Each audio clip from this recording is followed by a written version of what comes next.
250분의 1초, 조리개는 제일 낮게, ISO는 오토, AF 영역 확장, 서보, 연산 H+, 플리커 온, 오토화벨, 끝. 팬미팅이나 무대 인사, 콘서트 같이 아이돌 분들을 직접 촬영하실 때 연예인이 바로 앞에 있으면 정말 떨리시죠. 그런데 비싼 카메라라고 해서 셔터를 막 눌렀는데 마음에 드는 사진이 잘 안 나올 때도 많아서 속상하신 적도 있을 거예요. 하지만 걱정 마세요. 카메라 완전 초보자분들도 5분 만에 따라할 수 있는 홈마 기본 세팅부터 촬영 팁까지 한 번에 알려드리겠습니다. 여러분도 홈마스터 같은 쨍하고 선명한 연예인 사진을 남기실 수 있습니다. 카메라도 같습니다.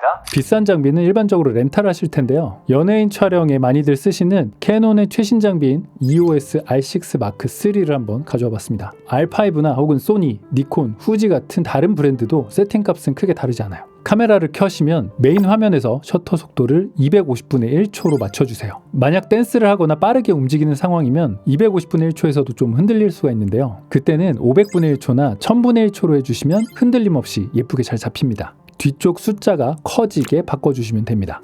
조리개는 터치에서 가장 낮은 숫자인 왼쪽 끝으로 두시면 됩니다. 조리개 값이 낮아야 배경이 부드럽게 블러 처리돼서 인물이 더 뚜렷해지게 나오거든요. 이렇게 두면 줌을 당길 경우에 렌즈의 설정값에 따라 숫자가 올라가지만 렌즈가 허락하는 가장 밝은 수치를 계속 유지하게 돼요. 그리고 다시 줌아웃을 해도 원래대로 돌아오게 됩니다. 이게 보통 공연장에서 제일 많이 보이는 100, 500 줌 렌즈입니다. 조리개가 4.5에서 7.1 사이를 왔다 갔다 하죠. ISO는 오토로 두셔야 돼요. 셔터와 조리개가 수동 설정이기 때문에 ISO를 자동으로 놔야 현장 밝기에 맞춰서 노출을 자동으로 조절해주게 됩니다. 자, 이렇게 메인 화면에서 3개가 끝났고요. 다음 화면으로 넘어갈게요. 액정 화면 우상단에도 Q라고 된 퀵 컨트롤 버튼이 있고요. 바디에도 Q 버튼이 똑같이 있어요. AF 영역은 확장 주변으로 선택하시면 피사체 주변을 따라 초점이 잘 맞게 됩니다. 그 아래 원샷이라고 되어 있는 AF 동작에서는 피사체가 정지된 포즈가 많으면 원샷으로 두고요. 움직임이 많으면 서버로 하시면 됩니다. 서버인 경우에는 반셔터를 누르고 있으면 움직이는 피사체의 눈을 계속 정확하게 따라가면서 초점을 잡아줍니다. 드라이브 모드는 기본적으로 연사로 찍어야 되기 때문에 H+로 된 고속 연속 촬영 플러스로 놔주세요.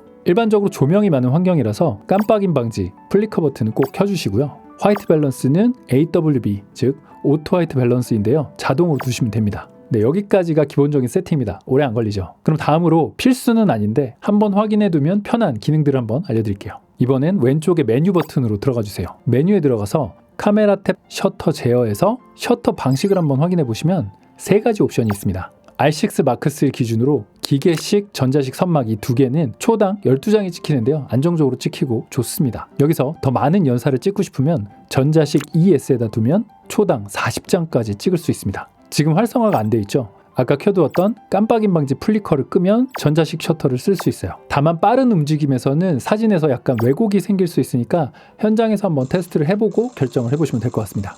두 번째로 AF 탭 두 번째 메뉴에서 검출할 피사체가 사람으로 되어 있는지, 눈 검출이 자동으로 되어 있는지만 한번 체크해 주세요. 혹시 꺼져 있을 수도 있거든요. 그리고 그 아래 등록인물 우선이란 기능이 있는데요. 좋아하는 연예인 얼굴 사진을 한 장 찍어서 등록을 해두시면 무대에서 동선이 겹칠 때 내가 등록한 인물을 먼저 트래킹해서 촬영이 훨씬 수월해집니다. 1인 캠처럼 쓰게 되는 거죠.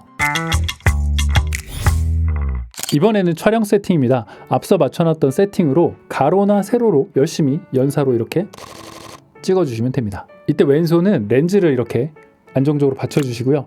세로로 찍을 때는 오른손이 위로 가게 해서 이렇게 찍어주시면 됩니다. 화면에서 인물의 얼굴이나 눈은 화면 상단 3분의 1 지점에 오게끔 머리 위로 공간을 좀 남겨서 찍어주시면 안정적인 구도가 나오게 됩니다. 그리고 계속 촬영만 하지 마시고 중간중간 인물이 잘 나왔는지 한 번씩 찍힌 사진 리뷰를 꼭 이렇게 해주셔야 됩니다. 왜냐하면 공연장에 따라서 인물보다 배경이 많이 어두울 경우에는 피사체가 너무 밝게 날아갈 수가 있거든요. 기본적으로 노출을 자동으로 해놨기 때문에 인물이 잘 나오면 상관이 없지만 만약에 인물이 좀 밝게 나왔을 때는 노출을 수동으로 좀 낮춰주면 됩니다. 아까 ISO를 오토로 놨었죠. ISO를 한번 터치해 주시고요. 뷰파인더를 보면서 엄지손가락 옆 다이얼로 ISO를 수동으로 한번 조절해 보세요. 얼굴이 가장 잘 나오는 노출로 맞춰놓고 2-3장 정도 테스트로 찍어보신 다음에 바로 적용하시면 됩니다. 그리고 추가 배터리는 한두 개를 꼭 더 챙겨주세요. 배터리 모자라서 못 찍으면 정말 낭패잖아요.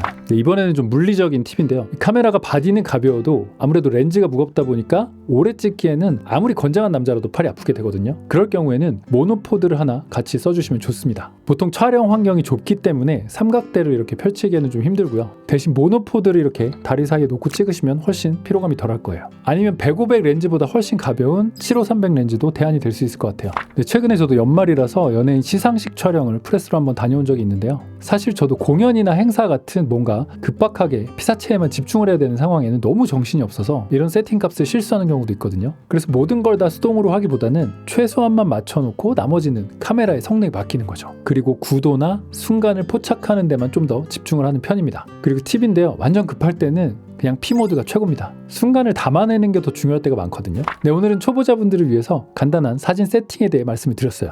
다음번에는 미러리스나 스마트폰으로 영상 촬영 세팅하는 방법도 한번 알려드리도록 하겠습니다. 혹시 아직 구독을 안 하신 분들이 계시면 구독을 해주시면 좀 더 빨리 좋은 정보를 받아보실 수 있습니다. 부디 이 세팅으로 여러분의 소중한 촬영이 꼭 성공하시길 응원합니다. 여기까지 카메라 돌았습니다의 카돌피디였습니다. 감사합니다.